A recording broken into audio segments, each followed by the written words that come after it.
ഒരു മനസ്സമാധാനവും ഒരു സ്വൈര്യവും ഇല്ല. കുട്ടനല്ല ഇരിക്കണേ. കുട്ടാ എന്താ ഇവിടെ ഇരിക്കണേ? നിനക്ക് ആകെ ഒരു മൂഡ് ഓഫ്. ഒന്നുമില്ല ഉണ്ടേ, വീട്ടിലാകെ കച്ചറയാണ്, ഒരു സ്വൈര്യവും ഇല്ല. പെണ്ണുങ്ങളാകെ കച്ചറ ഉണ്ടാക്കിയിട്ടേ. അല്ല എന്താ നിങ്ങളുടെ പ്രശ്നം? ഇന്നലെ നിങ്ങൾ ടൂർ കഴിഞ്ഞ് എത്തിയിട്ടല്ലേ ഉള്ളൂ? എന്നെ ഇപ്പം ഉണ്ടായത് എന്നാൽ ഞങ്ങൾ ടൂറ് പോയപ്പോഴേ ഓള് BEd പാസ്സായല്ലോ. അപ്പം ഞാനെന്താട്ടി ഈ ഫേസ്ബുക്കിലും ഇതിലൊക്കെ ഓക്കൊരു സന്തോഷമായിക്കോട്ടെ, ഇമ്പ്രഷൻ ആയിക്കോട്ടെ എന്നൊക്കെ വിചാരിച്ചിട്ട് ഞാനെന്താട്ടി she's first class in BEd നിട്ടു. അതിന് ശേഷം എന്താ പുന്നാര ഉണ്ണിയെ എന്നോട് പറയല്ല, കുടുംബക്കാർ വിളിയോട് വിളി, നിർത്താതെ വിളി. ഓളെ കളിയാക്കിയതാണ്, മറ്റേതാക്കിയത്. ഞാൻ എന്ത് തെറ്റാണ് ചെയ്തത് എന്ന് പറ. ഫസ്റ്റ് ക്ലാസ് ഇൻ BEd എന്ന് എഴുതി കഴിഞ്ഞ് കഴിഞ്ഞാൽ എങ്ങനെ എല്ലാവരും കളിയാക്കുക? അല്ല എന്താ ഈ എഴുതി വിട്ടിക്കണം നോക്കട്ടെ ഞാൻ. ഇത് നോക്കി നോക്ക്.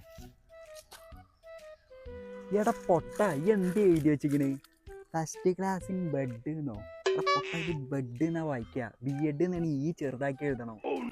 ഇതാണ് നിന്നെപ്പോലുള്ള ഇംഗ്ലീഷ് അറിയാത്തവരൊക്കെ ഇംഗ്ലീഷ് വർത്താനം പറഞ്ഞാലുള്ള പ്രശ്നം. നീ ഒരു കാര്യം ചെയ്ത് ഇനി മുതൽ മംഗ്ലീഷിൽ ടൈപ്പ് ചെയ്താൽ മതി, അപ്പം നിന്റെ പ്രശ്നങ്ങളൊക്കെ തീരും. അങ്ങനെ പ്രശ്നമുണ്ടല്ലേ? ഇനി മുതൽ ഞാൻ മലയാളത്തിലൊക്കെ ഇംഗ്ലീഷ് വേണ്ട, ഞാൻ കുറച്ചുകൂടെ സ്റ്റാൻഡേർഡ് ആയിക്കോട്ടെ വിചാരിച്ചാ. 1 week later. എന്താ കുട്ട പുതിയ പ്രശ്നം? എന്തുണ്ട് അതിൻ്റെ കൂട്ടൊക്കെ പറയണ്? ഓള് വക്കീൽ നോട്ടീസ് അയച്ചു, ഡൈവേഴ്സ് തീരുമാനമായി. ഇപ്പോൾ ഡൈവേഴ്സാ?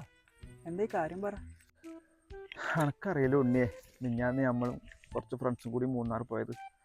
അന്നാണെങ്കിൽ ഭയങ്കര മഞ്ഞാണ്, കോടമഞ്ഞ് കാണാൻ ഒരു മുന്നിക്ക് ഒരു തുള്ളി കാണില്ല. അത് ഞാൻ ഓളോട് പറഞ്ഞു, മഞ്ഞ് കാരണം ഇന്ന് വരാൻ പറ്റില്ല. അതിന് ശേഷം ഓളപ്പം തന്നെ എന്നെ ബ്ലോക്ക് ചെയ്തു. വ്യത്യാസം ഉണ്ട്, അമ്മായിയപ്പോൾ ഒരു വക്കീലായിട്ട് വക്കീൽ നോട്ടീസൊക്കെ അയച്ചിരിക്കുന്നു, ഡൈവേഴ്സാണ്. എന്തൊരു പുകിലാണ്. ഈ നിസ്സാര പ്രശ്നത്തിന് ഡൈവേഴ്സ് നോട്ടീസ് ഒക്കെ അയക്കേ?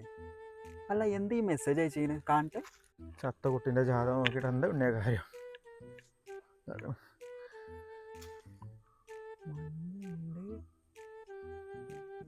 നിനക്ക് ഡൈവേഴ്സ് നോട്ടീസ് അല്ല, നിനക്ക് വെട്ടി വരികയാണോ?